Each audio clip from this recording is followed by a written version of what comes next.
Le pouvoir ne doit pas être une course pour dominer, mais une mission pour servir.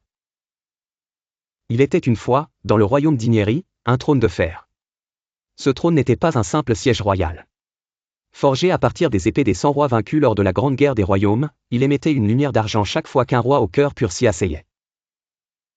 Mais si un dirigeant corrompu posait son séant dessus, des pointes invisibles sortaient et le blessaient profondément. C'était le symbole suprême de la justice, de la sagesse et de la force d'âme. Depuis 100 ans, le trône de fer était inoccupé. Chaque prétendant envoyé par les royaumes voisins échouait, certains devenaient fous, d'autres mouraient, et d'autres encore étaient rejetés par le peuple. Le trône attendait un souverain digne.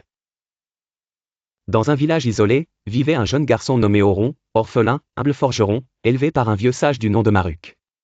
Il avait une force de caractère rare, il partageait tout ce qu'il avait, travaillait sans relâche, et écoutait plus qu'il ne parlait. Un jour, Maruk lui confia un secret.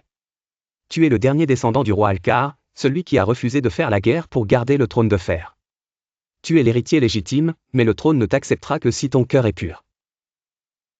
Oron, d'abord choqué, refusa de croire qu'il était né pour gouverner. Mais quand il vit son peuple souffrir de la famine, de la guerre des seigneurs et de l'injustice, il décida de partir en quête du trône. Non pas pour la gloire, mais pour restaurer l'équilibre. Les 3 épreuves du trône. Avant d'atteindre le trône de fer, Oron devait passer 3 grandes épreuves. 1. Le miroir du soi. Il se retrouva face à un miroir vivant qui montrait ses plus sombres pensées, la colère qu'il avait envers ceux qui lui avaient volé son enfance, l'envie, la peur, l'orgueil latent. Mais Oron ne fuyait pas. Il regarda ses faiblesses droit dans les yeux et dit, « Je suis tout cela, mais je choisis d'être meilleur. » Le miroir s'effaça. 2. La vallée des tentations. Là, des voix angéliques lui proposèrent la richesse, l'amour éternel, une armée invincible, s'il renonçait à la justice. Mais Oron refusa. Si le peuple n'a rien, ma richesse ne vaut rien. Les illusions disparurent. Enfin, il fut attaqué par un général cruel. Mais Oron, qui avait appris à maîtriser sa colère, se défendit avec ruse et courage, sans tuer son adversaire. Le général s'agenouilla, touché par sa miséricorde.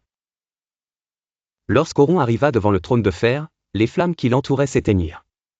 Il s'avança, l'air serein, et s'assit. Silence. Puis le trône scintilla d'une lumière douce et chaude. Aucune épine ne sortit. Le peuple acclama, le roi est revenu. Oron gouverna avec sagesse. Il fit fondre les anciennes couronnes et les transforma en charrues pour les paysans, en livres pour les enfants, et en cloches pour les temples. Il ne voulait pas être au-dessus du peuple, mais au service du peuple.